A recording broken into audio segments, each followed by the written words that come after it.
penance. For hundreds, thousands, 10,000 years, we are told that he has been meditating on the Supreme Brahman. He's been meditating on the Supreme Being, also called as Brahman in our Vedas. And in that deep contemplation, this particular sequence of Pranava, Vyahriti, and Gayatri was revealed to him. Yeah, and this has gone into the 10th rik of the 62nd sukta of the third mandala of the Rig Veda. Yeah, so this Rishi Vishvamitra, when he has contemplated and he has given this mantra, that is an obvious answer to us that that revelation that he had, and when he was in contemplation of the Brahman and he saw this mantra, obviously has to be about the Supreme Brahman. Yeah, so that is the first point here. Again, the contextual relevance of the Gayatri mantra. The reason why I bring this up is we've had a few discussions last week, and we've also had some messages saying, who is this Gayatri of the Gayatri mantra? So the first answer there is the contextual relevance.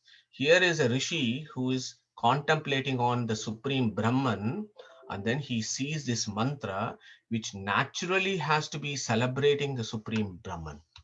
Okay. But there is a bit of a confusion here, or there is a bit of something that needs a bit more of a clarification. Who is this Gayatri? Yes, you say that the contextual relevance means that the Vishwamitra is talking about the Supreme Being, but look at the word Gayatri. Who is this Gayatri? As the name suggests, a feminine principle. Yeah. So that is fair enough. So Gayatri is a name of somebody, a girl or a lady is usually named as a Gayatri. And in our traditions, it's unlikely that a boy or a male is named as Gayatri. So it seems to go along with the feminine principle. But then you are saying that Vishwamitra contemplated the Supreme Brahman, and then this is how this mantra came about. So I have a question here, a multiple choice question, just to open up for discussion. So I've got a question here saying, is the Supreme Being male, female, or he is both, or he is none of these? So I'm going to pause for a minute and let's have a discussion on that, so that it gives us all a flavor of where we come from when we understand the Gayatri mantra. So can I get one of our friends to start it off, please? I would go for men. Man is man. Purusha. Okay. So you feel that that's a male. Okay, thank you. Anybody else? I would go for both man and women. Lady. Okay, thank you, Veena ji. Anybody else? Is it Purusha of so Saguna Brahman or Nirguna Brahman? If it is the absolute supreme, he hasn't got any sex. If he has got Saguna Brahman, it can be a man or a woman, or it can be both. So okay, sorry, Sheila ji? It depends on the context of how Vishwamitra prayed, isn't it? To whom? Gayatri Devi means she is the Veda Mata, it is said. So, for the Narayana, it is, I mean, the mantra is Surya Narayana, we pray, because so he is the one who illuminates Surya. So we pray him as Narayana. But in what context Vishwamitra, I don't know. I don't understand that. Can you please tell us that? Okay, so yeah, so we'll go through. So there is a diverse view here. I think we had one Sudarshan saying that Gayatri is a male, and then we had Veena ji saying it's both male and female, and then Sheila ji coming with the concept of Nirguna Brahman and Saguna Brahman, which is nowhere in the Sheila ji. I need to point this out in the third mandala. Vishwamitra Mandala of Rig Veda, there is nowhere a discussion about Saguna Brahman and Nirguna Brahman, but we will bring it up. So, what is the answer there? Yeah, so Madhu, male, Suresh, female, or both? Madhu, Suresh here, Madhu. Yes, go on. Is it that the Supreme Being in the Vedas is addressed both as in all the three genders, in the neutral gender, in the masculine gender, and in the feminine gender? Yeah. Thank you, Suresh. Yeah. So again, Madhu, one more thing. Can I put fourth as well as a choice? None of the above. Because I think it's because we don't describe no material, I think, to Brahman. So okay. Yeah, thank you. Yeah, so that is also good. Let me just increase the volume here. Yeah, so that is also good. So diverse views, 4 different views. So let me take it up. So I think most of you are right with the way you approach it. It's also the way in which you approach the Supreme Being. So the first point there to be said is, do we understand the Supreme Being as an abode of infinite auspicious attributes or not? So can I have the answer there? Do we accept that the Supreme Being is an abode of infinite auspicious attributes? Yes or no? Yes. Yes. Yes. Okay, thank you. So if the Supreme Being is an abode of infinite auspicious attributes, there is no question of bringing in the concept of Nirguna Brahman here. Yeah, he is Saguna of infinite non-material auspicious attributes. So that is the first argument there, that he is an abode of infinite auspicious attributes. Now, when you talk about infinite auspicious attributes, there are some attributes that we call goes with a feminine gender. And there are certain attributes that go with what we call as a male gender in our vyavahara, in our material transactions. We say, oh, these are all the set of attributes which, and I'm not being sexist here, but I'm just saying from a business sense, a set of attributes would go with, you know, a motherly attribute, for example, and a set of attributes would go with a fatherly, a way of dealing with things. Yeah. But the Supreme Being is all encompassing. He's got all the qualities of something, not anything that we can think about. It's actually there in the Supreme, not only in infinite range, but also in infinite extent. So if you look at that, then the Supreme Being actually involves the attributes of male and female. So it feels that the Supreme Being actually has all these attributes. And for our contemplation and upasana, when we think about a particular concept, then we might actually give the Supreme Being a name what we call as feminine. So this is all only at our level, but at his level, these are all just attributes, and we only call this as males or females. And I presume, I hope you get that difference. The reason why I say that is, yes, he's got both of male and female attributes, but also Neeta and Suresh are also right in the sense that he's got both. And he's sometimes also used in a very neutral gender, napumsakalinga as we call it. So you have purushalinga, you have strilinga, and you have napumsakalinga.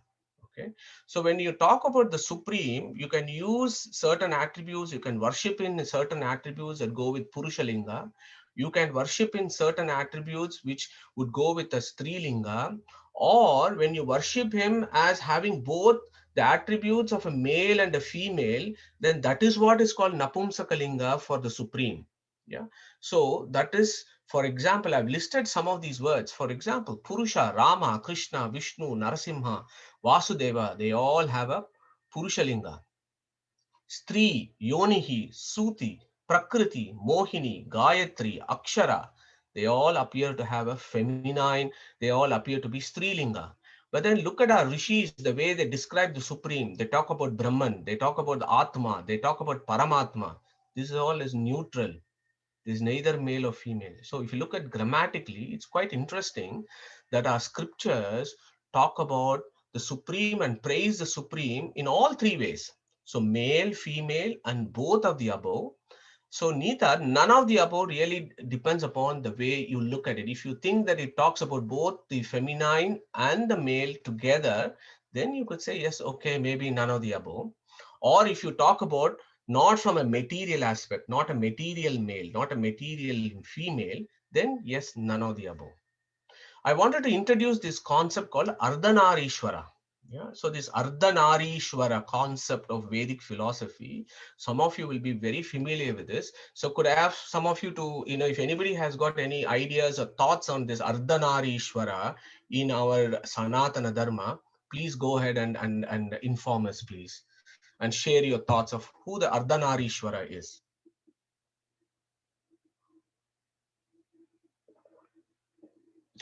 So Ardha Nari and so Ardha Nari Ishwara. So look at those words: Ishwara, Nari, Ardha. Ardha means half.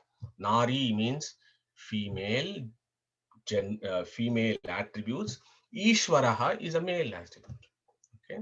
So in our Vedic scriptures, some of you may be surprised to know that this concept of Ardhanarishwara is applied to the three deities that are considered usually worshipped in across the Bharatvarsha.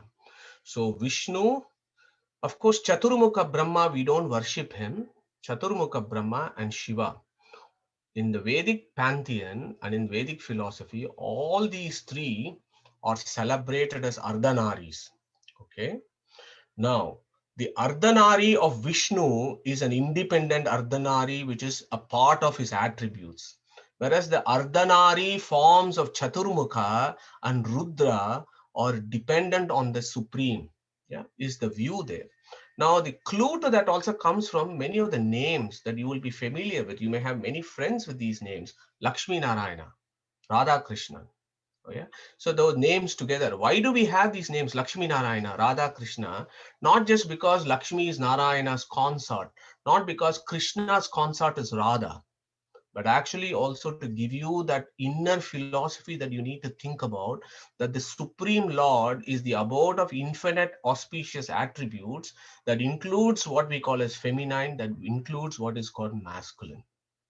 And of course, more popularly, recently over the last several hundred years in Bharatvarsha, this concept of Ardhanarishwara is particularly applied to the Shiva and the Shakti, yeah, of Rudra, and celebrated quite a lot in South. Yeah. So the Ardhanarishwara is not just for Shiva and Shakti, but primarily with, as I hope I've illustrated on several occasions, that our Vedas believe that Swatantro Bhagavan Vishnu. Yeah, so that Vishnu, the chap who's got an attributes which we call as Vishnu, is the Swatantra. He is the topmost. He is topmost Ardhanari. That is why Lakshmi Narayana. That is why Radha Krishna. And the Rudra is an exalted deity. He is the Panchamukhi. He is from his body is where the universe comes. As you know, Ahankarika, from his Ahankara Tattva. You have Tejasa, you have Tamasa Ahankara, Tejasa Ahankara, Vaikarika Ahankara. From those concepts of Rudra is where the whole of material creation comes, but he is also celebrated as an Ardhanari. Okay, so I hope it gives you some new ideas to think about. I'm just giving suggestions here, where you can go and read up a lot about this. Lots of literature around this. Now that becomes important because gender in philosophy, gender in Vedic philosophy. Yeah, what is this gender in Vedic philosophy? And I've got an MCQ again. Is gender male or female applicable to a sentient jiva only? Or is it applicable to the material bodies they occupy? Or is it both of the above or none of the above? So what is our view here? Can you give your contributions here, please? It's Suresh. applicable to the sentient jiva, I think.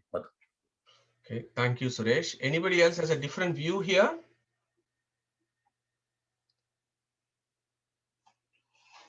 Okay, so sorry, Manjunaji? Yeah, no. Anybody else? I was going to say it is both. It's to both material Sorry, body this and is Deval here, yeah. Yeah, Deval, I got you. Yeah, so okay, thanks, Deval. So both jivas and bodies we use this so concept. we know that the material body biologically is of a particular gender. Okay. But yeah, But there is some, I think you've mentioned it in some of the lecture before, that the jivas are male and female as well. Okay, thanks, Deval. So that's a very useful insight there about material from a vyavahara. So from a mundane business perspective of our lives, it feels like we all seem to occupy different types of bodies, and somehow something that biologically one way we call it as female, and something that is biologically another way we call it as male. But Deval, here is the argument. So let's take a body which we call as male, and we take a body which is called a female. Let's break this open. So when you break this body open into its elements, all that you have is panchabhutas. That's it. Yeah, it's made of only these five components. Both a body of a male and a body of a female are primarily made only of these five components. Yeah. Does that have a male or a female panchabhuta? There is only one panchabhuta. There is no male panchabhuta. There is no. I lost you for a minute. I don't know. Is there a question? No, I'm just saying, yeah. So there is no two types of panchabhutas.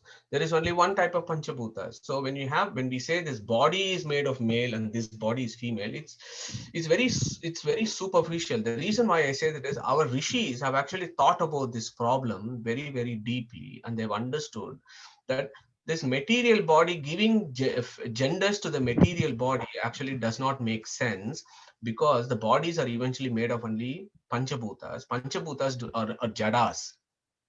The panchabhutas are jadas, and they are not sentient being. And the rishis would argue, how can you give a sex to a panchabhuta which is just a jada? So the argument there is that the gender, the feminine and the main gender primarily is only for the sentient jivas, is the view of the Sanatana Dharma.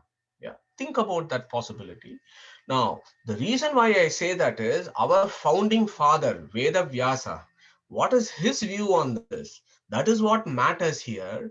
What is his view of who the supreme being is? Is he male? Is he female? Can a supreme being be female? Can a supreme being be male? Can he be both or none of the above and everything else?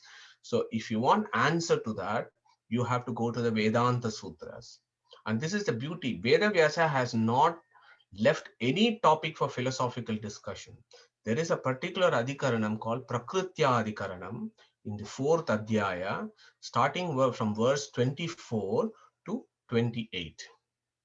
Those five verses, in those five verses, he takes up an onslaught on this argument and then establishes 2 points. One, the supreme being can be worshipped, can be contemplated as an abode of feminine principles, and he can also be worshipped as an abode of male principles, or both simultaneously. And as a corollary, this feminine and male gender principles can apply only to sentient beings, not to jadas, which is a body. When the jiva is gone, we only call it a shava. We don't call it as a male dead body and a female dead body. We just say this is a dead body. Yeah. So there is your answer, that the jivas only have male and female. There are a lot of evidence within our Vedic scriptures to talk about and give us an idea about this. It even says male and female jivas in moksha, they're doing this, that, and so on. Rig Veda talks about all this.